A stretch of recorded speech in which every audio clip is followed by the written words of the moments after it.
नमामि संस्कृतम दोस्तों, मीमांसा संस्कृत प्लेटफॉर्म पर आप सभी का स्वागत है। दोस्तों, मीमांसा संस्कृत प्लेटफॉर्म पर हम यूपीएससी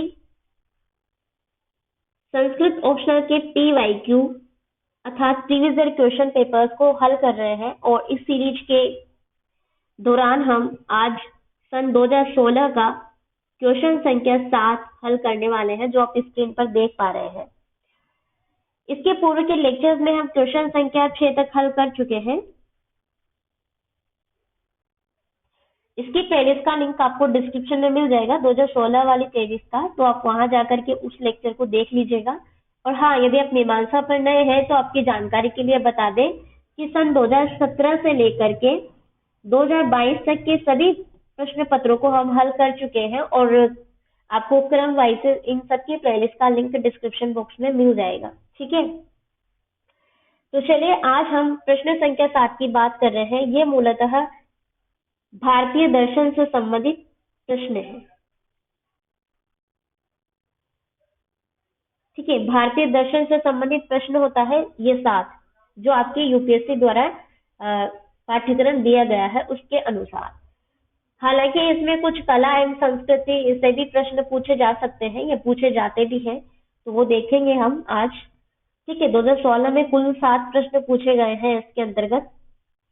सॉरी, 7 नहीं, 4 प्रश्न पूछे गए हैं। तो प्रश्न संख्या 7 में 2016 में कुल 4 प्रश्न पूछे गए थे, जो कि आप स्क्रीन पर देख पा रहे हैं। इसमें पहला प्रश्न है, वास्तुशास्त्र विज्ञान क्षेत्रे किम प्राचीन युगम अतिशेते वर्तमान युगम सुष्ठु निरूप्यताम। अर्थात वास्तुशास्त्र विज्ञान क्षेत्र में क्या प्राचीन युग के अपेक्षा वर्तमान युग सही है, इसका निरूपण प्रस्तुत करना है। ठीक है, तो देखिए ये कला एवं संस्कृति से संबंधित प्रश्न है और यहाँ पर वास्तुशास्त्र की बात हो रही है। तो सबसे पहले जब भी हम वास्तुशास्त्र की बात करते हैं तो घर की बात आ जाती है। ठीक है, इसके संदर्भ में एक कथन है, गृहस्थस्य क्रियाः सर्वान् सिद्ध्यन्ति गृहं विना। आप चाहें तो लिख लीजिए, यहाँ पर मैं लिख देती हूँ, गृहस्थस्य क्रियाः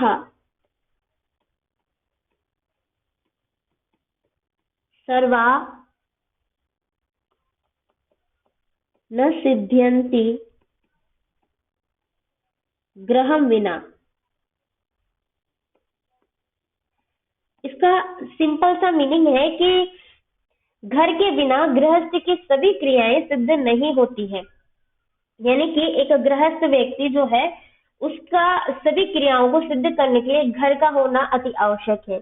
और घर जैसे कि वास्तुशास्त्र में घर प्रसाद मतलब प्रासाद, भवन अथवा मंदिर निर्माण करने का ये प्राचीन भारतीय विज्ञान है, जिसे आधुनिक समय के विज्ञान आर्किटेक्चर के नाम से हम जानते हैं। आर्किटेक्चर का प्राचीन स्वरूप माना जा सकता है। पहले हम वास्तुकार के नाम से जानते थे, अब आर्किटेक्चर के नाम से जानते हैं। और इसके अलावा भी दैनिक जीवन में जो भी वस्तुएं हम यूज करते हैं अपनी लाइफ में, तो उनका एक अच्छा मैनेजमेंट यानी उनको किस प्रकार से रखा जाए, वह भी वास्तु है।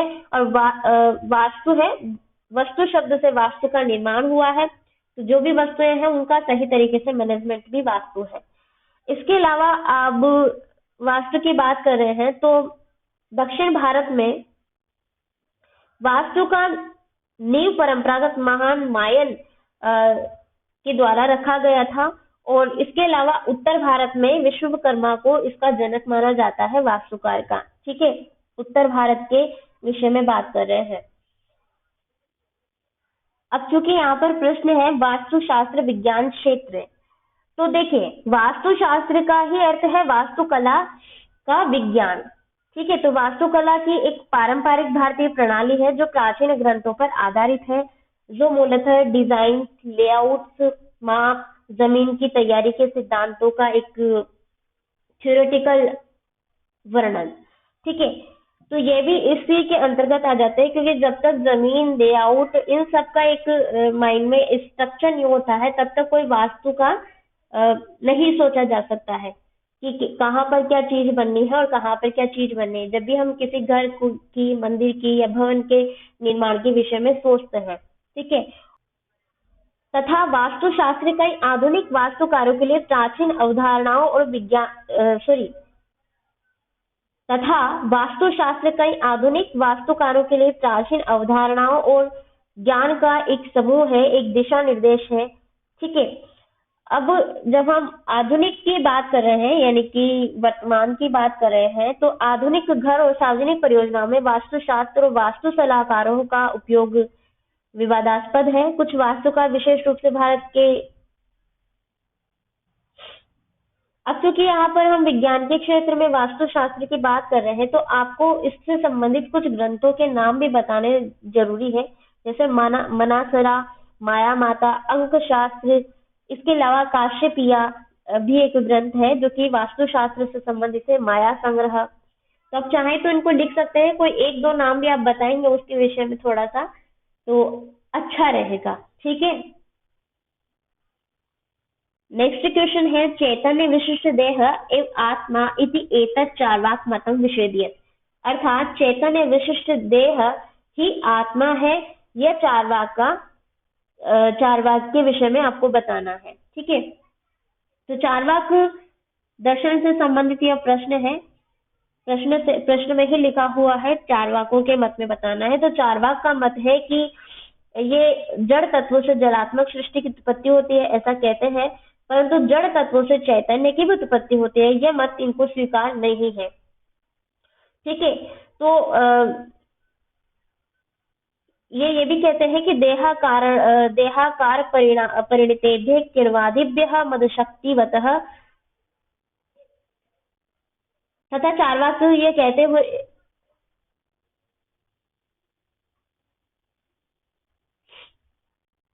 इस शंका का समाधान लौकिक उदाहरण के माध्यम से करते हैं और कहते हैं कि तेभ्य एव देहाकार परिणतेभ्यः किर्वादिभ्यः मद शक्तिवत चैतन्यम उपजायते। अर्थात जिस प्रकार मदिरा के विभिन्न घटकों किण्व, मधु आदि में मद शक्ति नहीं होती है, परंतु जब इन घटकों का विशेष अनुपात में सम्मिश्रण किया जाता है तो मदिरा में मद शक्ति उत्पन्न हो जाती है, उसी प्रकार से पृथ्वी, जल, तेज एवं वायु में चेतनता नहीं होती है, परंतु जब इनका एक विशेष अनुपात हो जाता है, जिसमें पृथ्वी हो गई और जल हो गया, तेज और वायु, ये चार पदार्थों को, एक चार तत्वों को ही चार्वाक स्वीकार करते हैं, यानी कि ये आकाश को नहीं मानते हैं और कहते हैं कि ये अलग अलग तो चैतन्य नहीं है, लेकिन इनका एक जो संग हो जाता है, ठीक है, इनका सम्मिश्रण हो जाता है आपस में, तो ये चार तत्वों से ही शरीर में चैतन्य की उत्पत्ति हो जाती है। यद्यपि चार्वाक स्वयं वेदों में विश्वास नहीं करता, परंतु अपने मत की पुष्टि के लिए वो प्रमाण भी देता है। वो कहता है कि आत्मा विज्ञान शुद्ध चैतन्य के रूप में इन भूतों से निकलकर इन्हीं भूतों में विलीन हो जाती है। चार भूत बताए हैं और मृत्यु के बाद चैतन्य की सत्ता नहीं रहती है। इससे स्पष्ट होता है कि चार जड़ भूत तत्वों से ही शरीर में चैतन्य की उत्पत्ति होती है चार्वाकों के अनुसार, और वो देह के विषय में बताते हैं कि किसी नित्य सच्चित आनंद एवं शुद्ध स्वरूप सत्ता को स्वीकार वो नहीं करते हैं। और देह के विषय में बताते हुए चार्वाक आत्मा के रूप में किसी नित्य सच्चित आनंद एवं शुद्ध स्वरूप सत्ता को स्वीकार नहीं करते हैं। वे कहते हैं कि चैतन्य विशिष्ट शरीर ही आत्मा है। जिस शरीर में चैतन्यता है तभी उसमें आत्मा है, अन्यथा नहीं है। ठीक है। तो इनका कहने का मतलब है जब इस शरीर का विनाश हो जाता है तब आत्मा का भी विनाश हो जाता है, ये ऐसा कहते हैं। तो चार्वाक आत्म विषयक इस मत को देहात्मवाद के नाम से कहते हैं और कहते हैं कि तत्चैतन्य विशिष्ट देह एवं आत्मा। तो वो चैतन्य विशिष्ट के विषय में आगे बात करते हुए बता रहे हैं कि शरीर के रहने पर चैतन्य का उदय होता है और जब शरीर विनष्ट हो जाता है तो चैतन्यता भी नष्ट हो जाती है, चेतना भी नष्ट हो जाती है। प्रत्येक मनुष्य को स्थूल अहम, कृशो अहम का बोध होता है कि मैं स्थूल हूँ, मैं अर्थात मैं मोटा हूँ, मैं कृश हूँ यानी मैं पतला हूँ। तो इसका अनुभव चैतन्य युक्त शरीर में ही हो पाता है। जिस शरीर में चेतनता नहीं होती है उसको इन सब चीजों का बोध नहीं होता है, अतः वो क्या है, एक मतलब एक कुछ भी नहीं है, उसमें चेतनता नहीं है, मतलब प्राण नहीं है, शरीर नहीं है, ठीक है। और इसका उदाहरण देते हुए कहते हैं कि वर्षा ऋतु के समय में दही में बहुत शीघ्र छोटे छोटे कीड़े रेंगते हैं, अर्थात दही क्या है, जड़ है। उस जड़ दही में चेतन कीड़े उत्पन्न हो जाते हैं, अर्थात यहाँ पृथ्वी जड़ है, सॉरी प्रकृति जड़ है, और इस प्रकृति जड़ में इन चार तत्वों से जो मैंने बताए थे आपको, उससे चेतनता उत्पन्न होती है शरीर के अंदर, ठीक है। तो उस जड़ दही में चेतन कीड़े उत्पन्न हो जाते हैं, उसी प्रकार जड़ तत्वों से शरीर में चैतन्य की उत्पत्ति हो जाती है। और वे विशिष्ट देह को आत्मा मानने में चार्वाक की, और चैतन्य विशिष्ट देह को आत्मा मानने में चार्वाक की ज्ञान मीमांसीय मान्यता भी प्रमुख कारण है। वह क्योंकि चार्वाक केवल प्रत्यक्ष को ही प्रमाण मानता है, क्योंकि चार्वाक केवल प्रत्यक्ष को ही प्रमाण मानता है, और प्रत्यक्ष प्रमाण से केवल देह ही आत्मा सिद्ध होती है। तो यहाँ पर आपको इसके विषय में बताना है कि चेतनता से युक्त शरीर है तो ही उसमें प्राण है, अन्यथा नहीं है। तो प्रश्न का तात्पर्य सीधा सा ये बताना है आपको कि चैतन्य विशिष्ट देह एवं आत्मा, चैतन्य से विशिष्ट देह ही आत्मा है, और जिस शरीर में चेतनता नहीं है वहां पर उस शरीर में आत्मा नहीं है, ठीक है। इसमें अगला प्रश्न है, भारतीय दर्शने कार्य कारण कार्य भाव आश्रित निबंधम एकम विलिखत। नेक्स्ट क्वेश्चन है, भारतीय दर्शने कारण कार्य भावम आश्रित निबंधम एकम विलिखत, अर्थात भारतीय दर्शन में कारण कारण नेक्स्ट क्वेश्चन है, भारतीय दर्शने कारण कार्य भावम आश्रित निबंधम एकम विलिखत, अर्थात भारतीय दर्शन में कारण और कार्य भाव पर आश्रित एक निबंध आपको लिखना है, ठीक है। तो यहाँ पर भारतीय दर्शन की बात हो रही है प्रश्न में। तो भारतीय दर्शन में के अंतर्गत जो सभी दर्शन आ जाते हैं, उन सभी दर्शनों ने माना है कि प्रत्येक कार्य का कोई ना कोई कारण तो अवश्य ही होता है, यानी कि कार्य की उत्पत्ति तभी हुई है जब उसका कोई कारण है, बिना कारण के कोई कार्य नहीं हो सकता है। तो जगत का मूल कारण और उससे उत्पन्न कार्यों का क्या स्वरूप है, यह मूलतः कार्य कारण सिद्धांत पर ही आधारित है। किंतु भारतीय दर्शन के अंतर्गत आने वाले जो सभी दर्शन हैं, उन्होंने कारण कार्य भाव को तो स्वीकार किया है, मतलब ये तो माना है कि कार्य का कोई ना कोई कारण है, किंतु सभी का मत अलग अलग है। किसी ने भी अपने मतलब किसी भी दर्शन ने सेम बात नहीं कही है, सभी ने अलग अलग मत प्रस्तुत किए हैं इस विषय में। ये दो प्रकार से हैं, जैसे कारण कार्य भाव के विषय में हम बात कर रहे हैं तो ये दो प्रकार से है। पहला है कारणवाद, ठीक है, और दूसरा है कार्यवाद। अब यहाँ पर कारणवाद को भी दो भागों में विभक्त करेंगे हम, सत्कार्यवाद, सॉरी सत्कारणवाद, सत्कारणवाद, असत्कारणवाद। उसी प्रकार से कार्यवाद है, यह भी है सत्कार्यवाद और असत्कार्यवाद, ठीक है। अब यहाँ पर हम बात कर रहे हैं सबसे पहले कारणवाद की।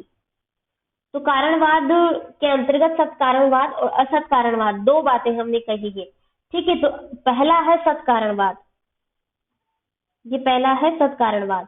सत्कारणवाद के अंतर्गत अद्वैत वेदांत कहते हैं वो एक मात्र ब्रह्म ही सत्य है जो तीनों कालों में निरंतर एक समान बना रहता है। तो यहाँ पर ब्रह्म के विषय में बात कर रहे हैं कि वो ब्रह्म भूत भविष्य और वर्तमान तीनों ही कालों में निरंतर एक जैसा बना रहता है, उसमें कोई चेंजेस नहीं होते हैं। और मात्र कारण, यहाँ पर कारण क्या है, वो ब्रह्म है, यानी कि ये कारण है, वो ब्रह्म ही कारण है, ठीक है। ये ब्रह्म है और ये कारण है। तो यहाँ पर ये ब्रह्म ही सत्य है, यानी ये कारण ही सत्य है तथा संपूर्ण जगत इसी मूल कारण ब्रह्म का विवर्त है और जगत तो उस कारण ब्रह्म में अज्ञानतावश आरोपित है। जैसे ये जगत है, ठीक है, और ये ब्रह्म है, ये अज्ञानतावश इस ब्रह्म पर ब्रह्म अज्ञानतावश इस ब्रह्म में आरोपित हो जाता है, क्योंकि इस जगत को ज्ञान नहीं है, ये अज्ञान के आवरण में ढका हुआ है, अज्ञानता का आवरण इसकी आंखों में पड़ा हुआ है, जगत की आंखों में। तो ये इस उदाहरण से भी जान सकते हैं, जैसे सीप में रजत अर्थात चांदी, सीप में क्या होती है, चांदी ढकी हुई होती है, उसी प्रकार से यह जगत अज्ञानता में से ढका हुआ है, ठीक है। फिर दूसरी बात करते हैं असत कारणवाद की। असत कारणवाद यह शून्यवादी बौद्धों का मत है। इनका मानना है कि कारण स्वयं नष्ट हुए बिना किसी कार्य की उत्पत्ति नहीं कर सकता है। अर्थात जैसे मान लीजिए कोई कारण है और किसी कार्य की उत्पत्ति हो रही है, तो यहाँ पर कारण नष्ट हो जाता है और कार्य दिखाई देने लगता है। जब तक कारण सत है वह कार्य की उत्पत्ति नहीं कर सकता है। जैसे हम एक उदाहरण के माध्यम से समझ सकते हैं, ये बीज है, ठीक है। अब इस बीज को जमीन में हम दबा देते हैं तो ये अंकुर में परिवर्तित हो जाता है, अंकुरन हो जाता है, और ये बीज क्या हो जाता है, नष्ट हो जाता है, मतलब शून्य हो जाता है। तो शून्यवादी बौद्धों का ही यह मत है कि उस बीज उसका विनष्ट होने पर ही उस अंकुरण नामक कार्य का उत्पन्न होना पाया जा रहा है। उस बीज अर्थात कारण का विनष्ट होने पर कार्य रूपी अंकुर का उत्पन्न हुआ पाया गया, ठीक है। अतएव इस जगत की उत्पत्ति कारण के नष्ट होने से ही हुई है। यहाँ पर कारण नष्ट होने पर ही कार्य की उत्पत्ति मानी गई है, अर्थात असत विनष्ट कारण ही सत विद्यमान कार्य को उत्पन्न करता है। वो असत कारण विनष्ट होने पर ही सत कार्य की उत्पत्ति बताई गई है। अब बात करते हैं हम कार्यवाद की। कार्यवाद के भी दो मत हैं, सत कार्यवाद और असत कार्यवाद, ठीक है। सत कार्यवाद के विषय में जान लेते हैं। सत कार्यवाद इस मत के प्रवर्तक सांख्य दार्शनिक हैं और इस मतानुसार सत कारण से ही सत कार्य की अभिव्यक्ति होती है। ये ऐसा कहते हैं, ये कार्य अपनी अभिव्यक्ति से पूर्व कारण में अव्यक्त रूप में विद्यमान रहता है और कारण व्यापार के पश्चात व्यक्त हो जाता है। मतलब कि कारण जो है, कार्य जो है अपनी अभिव्यक्ति से पूर्व, ये मतलब जब कारण नहीं हुआ था उसके पहले उस कारण में विद्यमान था, ठीक है। ये वास्तविक रूप से परिभाषा दे रहे हैं सत्कार्यवाद की कि कार्य अपनी अभिव्यक्ति से पूर्व जब उसका वास्तविक रूप से वस्तुत्व नहीं था इस जगत में, तब भी वो विद्यमान था, किसमें, उस कारण में अव्यक्त रूप से विद्यमान था, अव्यक्त रूप में विद्यमान रहता है, ठीक है। और कारण व्यापार के पश्चात व्यक्त हो जाता है। जब ये कारण रूपी व्यापार होता है तो इसका यहाँ पर कार्य का होना पाया जाता है। अतएव सांख्य कार्य कारण के संबंध में कार्य के आविर्भाव और तिरोभाव को स्वीकारता है, न कि नवीन उत्पत्ति या पूर्ण विनाश को। यानी कि यह जो सत कार्यवाद है, जो सांख्य प्रवर्तक मानते हैं, सांख्य दार्शनिक मानते हैं, इसका मूल तात्पर्य यह है कि पूर्व में जो हमने दो देखे हैं सत कारणवाद और असत कारणवाद, तो सत्कारणवाद के क्या कहते हैं कि ब्रह्म जो है तीनों कालों में समान बना रहता है और वो ब्रह्म ही कारण है, उसी से इस जगत की उत्पत्ति हुई है, वह कार्य रूपी जगत है, ठीक है, और ब्रह्म कारण है। यह अद्वैत वेदांतियों का मत है। और यहाँ पर बौद्धों ने शून्यवादी बौद्धों ने क्या कहा है कि जब तक कारण नष्ट नहीं हो जाता तब तक मतलब कारण के विनष्ट होने पर ही कार्य की उत्पत्ति बताते हैं।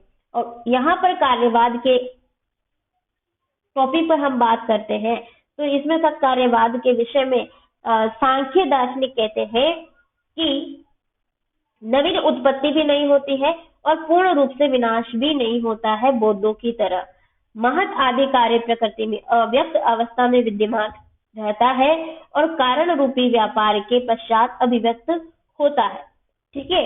अब बात करते हैं असत कार्यवाद की। ये मूलतः न्यायिक व वैशेषिक दर्शन इस मत के अनुवर्तक हैं। कारण की अपेक्षा कार्य को दृष्टि में रखकर विचार करते हैं और कार्य कारण में अपनी उत्पत्ति से पूर्व विद्यमान नहीं रहता है।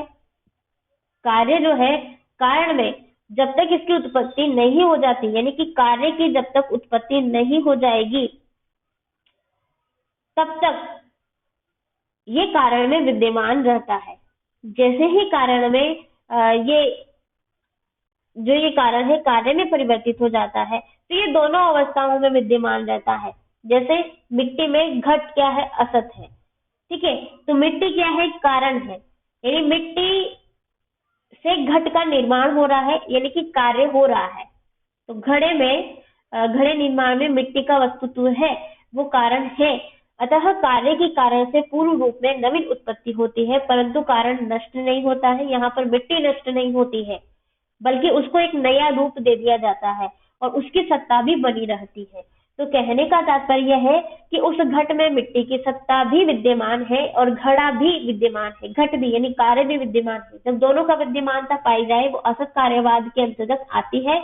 ऐसा न्यायिक और वैशेषिकों का मानना है। तो यह प्रश्न इस प्रकार से आपको हल करना है। मैंने आपको डिटेल्स में बताने का प्रयास किया है, उदाहरण सहित कि आप उसको लिख पाए, ठीक है, क्योंकि ये नया प्रश्न है, शायद ही ऐसा प्रश्न पूछा गया हो यूपीएससी में पहले। नेक्स्ट क्वेश्चन है, वैशेषिक दर्शनाभिमतस्य विशेष पदार्थस्य स्वरूपं प्रदर्शने दर्शन क्षेत्रे तस्य उपयोगित्वं निर्णयम्। यह प्रश्न वैशेषिक दर्शन से संबंधित है। यहाँ पर इसका तात्पर्य है कि वैशेषिक दर्शनाभिमत का विशेष पदार्थ का स्वरूप प्रदर्शन करते हुए दर्शन क्षेत्र में उसकी उपयोगिता बतानी है, ठीक है। तो देखिए, विशेष नामक पदार्थ का क्या महत्व है, उसकी क्या उपयोगिता है दर्शन के क्षेत्र में, वो चीज आपको यहाँ पर बतानी है। उसके पूर्व में वैशेषिक दर्शन की बात की जा रही है, तो वैशेषिक दर्शन आखिर है क्या, वो आपको पहले बताना है। तो देखिए, इसके विषय में एक बात कही गई है, यहाँ पर लिख देते हैं हम, विशेषम पदार्थम अधिकृत्य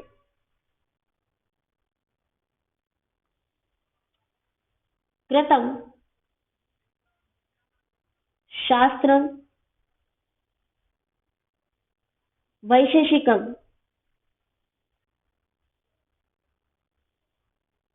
जिसका अर्थ है विशेष नामक पदार्थ को मूल मानकर प्रकट होने के कारण इस शास्त्र का नाम वैशेषिक रखा गया, ठीक है। तो यहाँ पर विशेष की महत्ता तो वैसे ही प्रदर्शित हो रही है, किंतु आपको फिर भी थोड़ा एक बेसिक बताना चाहिए।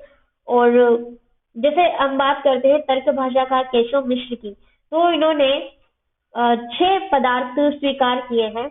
ये कहते हैं कि अर्थाः षट् पदार्थाः तेज द्रव्य गुण कर्म सामान्य विशेष समवायः। पदार्थ के विषय में बात की जा रही है, कितने पदार्थ हैं, ये इसका निर्णय जो न्यायिक वैशेषिककार है, तर्क भाषाकार है, तर्क शास्त्रकार है, ये करते हैं, मतलब इनको मेन माना गया है।